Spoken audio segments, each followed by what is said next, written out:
सोना Comstar जेनाइट machinery company नाम के एक चाइनीज फाउंड्री के साथ एक जॉइंट वेंचर में लगभग 103 करोड़ रुपीस इन्वेस्ट कर रहा है। सोना कॉमस्टार के पास इस जेवी में एक 60% स्टेक होगा। जेनाइट मशीनरी इस जॉइंट वेंचर में लगभग 69 करोड़ रुपीस इन्वेस्ट करेगी और रिमेनिंग 40% होल्ड करेगी। और इस जॉइंट वेंचर का पर्पस चाइनीज मार्केट्स में एंट्री। इस जेवी के थ्रू सोना Comstar Chinese electric vehicle market में एक्सपैंड कर रहा है। ये जॉइंट वेंचर फाइनेंशियल 25 के सेकेंड हाफ से ऑपरेशन स्टार्ट करेगा। ये जॉइंट वेंचर कंपनी को अपने ऑपरेशंस डाइवर्सिफाई करने का मौका दे सकता है। ग्लोबल मार्केट्स में सोना कॉमस्टार का यूएस मार्केट में भी प्रेजेंस है, लेकिन यूएस में ट्रम्प के टैरिफ्स कंपनी के लिए एक चैलेंज है। चाइना के रेयर अर्थ एक्सपोर्ट कंट्रोल के कारण इंडियन मार्केट्स में भी ईवी इंडस्ट्री कुछ हर्डल्स फेस कर रही है। इस ग्लोबल एक्सपेंशन के थ्रू शायद कंपनी एक ब्लूमिंग मार्केट को कैप्चर कर सकती है। लेकिन अगर ईस्ट एशियन मार्केट्स में एक्सपैंड करना था तो भला कंपनी ने चाइना क्यों चूज किया? इस जेवी के डिटेल्स क्या हैं? इस जेवी पे जियोपॉलिटिक्स का क्या इंपैक्ट पड़ सकता है? इस जेवी से कंपनी को कौन से अपॉर्चुनिटीज मिल सकते हैं और कौन से चैलेंजेस फेस करने पड़ सकते हैं? आज की वीडियो में हम ये क्वेश्चंस आंसर करेंगे। सबसे पहले हम सोना कॉमस्टार और जेनाइट मशीनरी कंपनी के जेवी डील को एक्सप्लोर करेंगे। उसके बाद हम इस डील का इंपैक्ट समझेंगे। एंड में हम सोना कॉमस्टार के लिए इस जेवी के अपॉर्चुनिटीज और चैलेंजेस एक्सप्लोर करेंगे। चलिए शुरू करते हैं। सबसे पहले सोना कॉमस्टार के जेवी के डिटेल्स। सोना कॉमस्टार ने लास्ट 10 इयर्स में काफी ग्रोथ एक्सपीरियंस किया है। फाइनेंशियल 2015 में कंपनी ने 345 करोड़ रुपीस का रेवेन्यू रिकॉर्ड किया था। 10 साल बाद फाइनेंशियल 2025 में कंपनी का revenue more than 10x grow हुआ और 3,555 करोड़ रुपीस तक पहुंच गया। लेकिन कंपनी का रेवेन्यू सिर्फ ग्रो नहीं हुआ, कंपनी ने इस ग्रोथ के लिए सही ट्रेंड्स भी कैप्चर किए हैं। कंपनी के रेवेन्यू का 36% बैटरी इलेक्ट्रिक व्हीकल से आता है। यह किसी भी इंडियन ऑटो कंपोनेंट मेकर में से हाईएस्ट है। तो इतना तो क्लियर है, कंपनी ने ईवी अडॉप्शन ट्रेंड का काफी फायदा उठाया।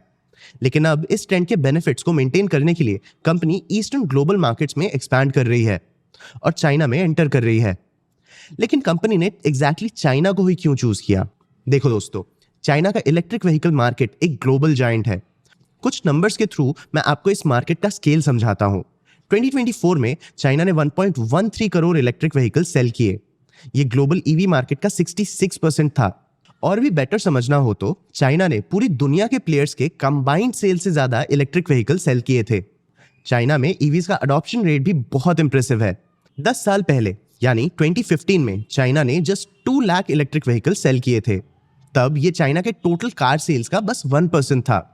2024 तक ये नंबर बढ़ा और ईवीज अब चाइना के टोटल व्हीकल सेल्स में 48% कंट्रीब्यूट करते हैं। कुछ इंडस्ट्री प्रोजेक्शंस के हिसाब से 2030 तक ईवी सेल्स 11% CAGR से ग्रो कर सकता है और टोटल व्हीकल सेल्स का 82% तक कंट्रीब्यूट कर सकता है। और इस बूमिंग मार्केट में ही सोना कॉमस्टार के लिए ग्रोथ पोटेंशियल है। चाइनीज ईवी ब्रांड्स अब बस डोमेस्टिक मार्केट्स में ही ग्रो नहीं कर रहे, ये इंटरनेशनल मार्केट्स में भी स्ट्रॉन्ग कंपटीशन दे रहे हैं। चाइनीज ब्रांड्स के इलेक्ट्रिक व्हीकल्स अब ग्लोबल ईवी सेल्स में 76% कंट्रीब्यूट करते हैं। 2020 में चाइनीज कार एक्सपोर्ट्स ने 10 लाख यूनिट्स का नंबर अचीव किया था। 2024 तक ये नंबर 60 लाख तक बढ़ गया। तो जैसे जैसे ये मार्केट बढ़ेगा, चाइनीज ईवी मैन्युफैक्चरर्स को पार्ट्स मैन्युफैक्चरर्स की जरूरत पड़ेगी। इस नीड को ही कैप्चर करने के लिए सोना कॉमस्टार शायद चाइना में एक्सपैंड कर रहा है। ये तो था सोना कॉमस्टार का फ्यूचर पोटेंशियल। चलिए अब सोना कॉमस्टार और जेनाइट मशीनरी कंपनी के जेवी का स्ट्रक्चर समझते हैं। जैसा मैंने बताया, सोना कॉमस्टार इस जेवी में 60% स्टेक के लिए लगभग 103 करोड़ रुपीस इन्वेस्ट करेगा और जेनाइट मशीनरी 40% स्टेक के लिए लगभग 69 करोड़ रुपीस। मतलब सोना कॉमस्टार के पास कंपनी का मेजॉरिटी कंट्रोल होगा। सोना कॉमस्टार का जेवी के 5 मेंबर बोर्ड में भी मेजॉरिटी रिप्रेजेंटेशन होगा।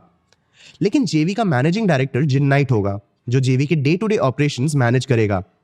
इस सेटअप से सोना कॉमस्टार को जेवी में कंट्रोल मिलेगा और कंपनी जेवी को स्ट्रेटेजिकली डायरेक्ट कर पाएगी। लेकिन जेनाइट अपने local market knowledge, local regulatory compliance practices और एस्टैब्लिश्ड कस्टमर रिलेशनशिप से डेली एक्टिविटीज को स्मूथ कर पाएगा। ये जॉइंट वेंचर डिफरेंशियल गियर्स पे फोकस करेगा। ये कार के ड्राइव लाइन या ट्रांसमिशन सिस्टम का एक इंपॉर्टेंट पार्ट होते हैं। सोना कॉमस्टार इस सेगमेंट में चाइना के बाहर ऑलरेडी 8.8% ग्लोबल शेयर कंट्रोल करता है। जैसा मैंने बताया, जेवी के ऑपरेशंस इस फाइनेंशियल ईयर के सेकंड हाफ से स्टार्ट हो जाएंगे। एक्सपेक्टेशन है कि फाइनेंशियल ईयर 26 के सेकंड हाफ से रेवेन्यू जनरेशन भी स्टार्ट हो जाएगा। तो ये जेवी ऑन पेपर तो रेडी लग रहा है, लेकिन जहां एक ही बिजनेस में मल्टीपल कंट्रीज इन्वॉल्व हो, स्पेशली इंडिया और चाइना, तो जियोपॉलिटिक्स का भी एक इंपॉर्टेंट इंपैक्ट होता है। आइए अब इस जेवी का जियोपॉलिटिकल एंगल समझते हैं। सोना कॉमस्टार काफी इंटरेस्टिंग टाइम में चाइना एंटर कर रहा है। यूएस चाइना ट्रेड टेंशंस लगातार बढ़ रहे हैं। कुछ महीने पहले ही दोनों कंट्रीज ने एक टैरिफ वॉर स्टार्ट कर दिया था। चाइना ने रिसेंटली अपने रेयर अर्थ्स के एक्सपोर्ट पे भी रेस्ट्रिक्शंस लगा दिए हैं, जिससे ग्लोबल ईवी मार्केट्स पे काफी बड़ा इंपैक्ट पड़ सकता है, क्योंकि चाइना दुनिया का 70% रेयर अर्थ माइन करता है और 90% रेयर अर्थ प्रोसेस करता है। और तो और रिसेंटली चाइना ने इंडिया के अलग अलग मैन्युफैक्चरिंग यूनिट से स्टाफ विड्रॉ करना भी स्टार्ट कर दिया है। सोना कॉमस्टार के मैनेजमेंट ने टैरिफ चैलेंज को एक्नॉलेज भी किया। कंपनी के सीईओ विवेक विक्रम सिंह ने कहा कि यूएस के टैरिफ के कारण कंपनी के नॉर्थ अमेरिका बिजनेस पे 3% रेवेन्यू हिट एक्सपेक्टेड है। नॉर्थ अमेरिका सोना कॉमस्टार के टोटल रेवेन्यू में 40 to 41% कंट्रीब्यूट करता है। चाइना के रेयर अर्थ रेस्ट्रिक्शंस के अगेंस्ट भी सोना कॉमस्टार एक्टिवली स्टेप्स ले रहा है। कंपनी ने light rare earth magnet motors और मैग्नेट फ्री मोटर्स एक्सप्लोर करना स्टार्ट किया है। इससे कंपनी अपने प्रोडक्शन के लिए चाइना के रेयर अर्थ मैग्नेट्स पे डिपेंडेंट नहीं होगी। लेकिन ये नए मोटर डिजाइन अभी भी टेस्टिंग में है। हमने चाइना के रेयर अर्थ रेस्ट्रिक्शंस पे भी रिसेंटली एक डिटेल वीडियो बनाया है। मैं सजेस्ट करूंगा आप इसे भी जरूर चेकआउट करें। वीडियो की लिंक डिस्क्रिप्शन में है। चाइना में एंटर करना सोना कॉमस्टार को रेवेन्यू डाइवर्सिफिकेशन में भी हेल्प कर सकता है। करंटली कंपनी अपने रेवेन्यू के लिए कुछ ज्योग्राफीज पे बहुत ज्यादा डिपेंडेंट है। जैसा मैंने बताया, नॉर्थ अमेरिका कंपनी के टोटल रेवेन्यू में 40 to 41% कंट्रीब्यूट करता है। ये एक बहुत बड़ा कॉन्सेंट्रेशन है। कंपनी का नेक्स्ट कॉन्सेंट्रेशन इंडिया में है, जहां से कंपनी के टोटल रेवेन्यू का 29% आता है। अगर इन दोनों इकोनॉमीज में कोई वॉलेटिलिटीज आते हैं, जैसे अनस्टेबल टैरिफ्स या रेयर अर्थ मैग्नेट शॉर्टेज, तो कंपनी के रेवेन्यू में एक बहुत बड़ा नेगेटिव इंपैक्ट पड़ सकता है। इंडिया को एक्सक्लूड करके ओवरऑल एशियन मार्केट्स का कंपनी के रेवेन्यू में बस 6% कंट्रीब्यूशन है। चाइनीज मार्केट्स में एंट्री के थ्रू सोना कॉमस्टार अपना जियोग्राफिक रिस्क कम कर पाएगा और चाइनीज मार्केट्स में अपना कॉन्सेंट्रेशन भी बढ़ा पाएगा। यूएस और इंडियन मार्केट्स में इंस्टेबिलिटीज को कंपनी अपने चाइनीज मार्केट के ग्रोथ के थ्रू ऑफसेट कर सकती है। रेवेन्यू और ग्रोथ की बात पे ही चलिए सोना कॉमस्टार के फाइनेंशियल्स देख लेते हैं। फाइनेंशियल 25 कंपनी के लिए एक स्ट्रॉन्ग ईयर था। कंपनी का ओवरऑल रेवेन्यू 12% बढ़ा और 3,555 करोड़ रुपीस तक पहुंचा।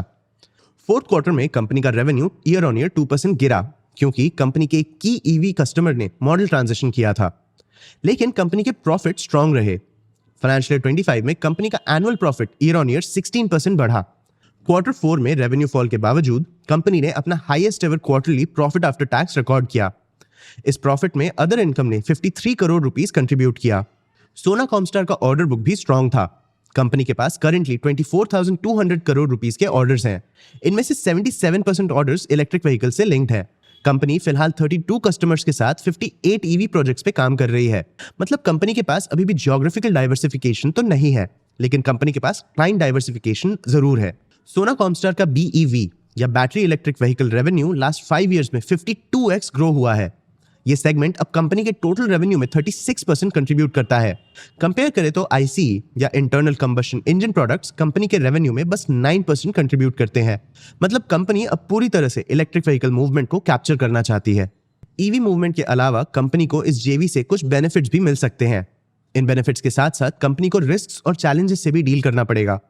चलिए अब इन बेनिफिट्स और रिस्क को समझते हैं। सबसे पहले बेनिफिट्स। कंपनी का चाइना में एंट्री कंपनी को सिर्फ ऑटोमोबाइल ही नहीं बल्कि नेक्स्ट जेन टेक्नोलॉजी में भी एक्सपैंड करने की अपॉर्चुनिटी देता है। कंपनी ऑटोमोटिव एप्लीकेशन के अलावा ह्यूमनॉइड रोबोटिक स्पेस में भी एंटर करना चाहती है। कंपनी एक्चुएटर्स, मोटर्स और गियर्स जैसे स्पेसेस टारगेट और एक्सप्लोर करना चाहती है। ये सेगमेंट्स रोबोटिक्स मैन्युफैक्चर के कॉस्ट का 50% तक कवर करते हैं। इस सेगमेंट से कंपनी को अभी भी कोई कमर्शियल ऑर्डर्स तो नहीं मिले हैं, लेकिन कंपनी इस स्पेस को फ्यूचर प्रोस्पेक्ट्स के लिए एक्सप्लोर कर रही है। कंपनी ने रिसेंटली नोवेलिक नाम के एक sensors and embedded systems company को और क्लियर मोशन इंक को भी अक्वायर किया है। इन एक्विजिशंस के थ्रू कंपनी सिर्फ मैकेनिकल कंपोनेंट्स की जगह स्मार्ट सिस्टम्स में भी डाइवर्सिफाई कर सकती है। चाइनीज OEMs के मैन्युफैक्चरिंग टेक्नोलॉजीज काफी डेवलप्ड हैं। इन एक्विजिशंस और एक्सपेंशंस के through company equally technologically advanced manufacturing unit setup कर सकती है। इससे कंपनी चाइनीज OEMs का कंपटीशन फेस कर पाएगी। लेकिन इन एडवांटेजेस के साथ साथ कंपनी को 3 मेजर रिस्क भी फेस करने पड़ सकते हैं: जियोपॉलिटिकल रिस्क, टेक्नोलॉजी रिस्क और एग्जीक्यूशन रिस्क। चलिए इन तीनों को समझते हैं। सबसे पहले जियोपॉलिटिकल रिस्क। जैसा मैंने बताया, यूएस चाइना ट्रेड टेंशंस बढ़ रहे हैं। इसका इंपैक्ट ग्लोबल सप्लाई चेन्स पर पड़ सकता है। और तो और सोना कॉमस्टार को चाइना में एडिशनल स्क्रूटिनी और स्ट्रिक्टर लॉज फेस करने पड़ सकते हैं। लेकिन कंपनी के मैनेजमेंट ने इस रिस्क को ऑलरेडी एक्नॉलेज किया है और लगता है कंपनी इस रिस्क के लिए प्रिपेयर्ड भी है। दूसरा रिस्क है टेक्नोलॉजी रिस्क। मैंने थोड़ी देर पहले ही कहा था कि सोना कॉमस्टार चाइना के रेयर अर्थ पे डिपेंडेंस कम करने के लिए लाइट रेयर अर्थ मोटर्स और मैग्नेट फ्री मोटर्स एक्सप्लोर कर रहा है। इस नए टेक्नोलॉजी के डेवलपमेंट में कंपनी का काफी कैपिटल यूज होता है। अगर ये टेस्ट फेल होते हैं तो कंपनी का कैपिटल भी डूब जाएगा और कंपनी को चाइना के रेयर अर्थ मैग्नेट्स पे डिपेंडेंट रहना होगा। थर्ड रिस्क है एग्जीक्यूशन रिस्क। चाइनीज इकोनॉमी का खुद का इंडस्ट्रियल कल्चर है। कंट्री के रेगुलेटरी नॉर्म्स अलग हैं। चाइना के मार्केट डायनामिक्स और पर्सनल कल्चर भी इंडिया और यूएस से काफी अलग हैं। इन चेंजेस से अडाप्ट करने में कंपनी को टाइम लग सकता है और कंपनी फ्रिक्शन भी फेस कर सकती है। अगर कंपनी इस फ्रिक्शन से डील नहीं कर पाती तो इस जेवी का एग्जीक्यूशन स्ट्रगल कर सकता है या फेल भी हो सकता है। लेकिन कंपनी के मैनेजमेंट के अप्रोच से लगता है कि कंपनी ने इन रिस्क के लिए प्रिपरेशन किया है। अब ये जॉइंट वेंचर कैसा परफॉर्म करेगा ये तो वक्त ही बताएगा। पर आपको क्या लगता है, क्या सोना कॉमस्टार का ये जेवी सक्सेसफुल हो पाएगा या चाइना के एनवायरनमेंट में अडॉप्ट करना कंपनी के लिए ज्यादा मुश्किल हो जाएगा? अपने व्यूज हमें कमेंट सेक्शन में जरूर बताना। आगे आप कौन से टॉपिक्स पे वीडियोस देखना चाहते हो ये भी हमें कमेंट सेक्शन में जरूर बताना। अगर ये वीडियो आपको इन्फॉर्मेटिव लगा तो इसे लाइक और शेयर जरूर करना। ऐसे ही और वीडियोस के लिए चैनल को सब्सक्राइब भी कर लेना। आज के वीडियो के लिए इतना ही। मैं हूं आपका होस्ट देव। मिलते हैं अगले वीडियो में।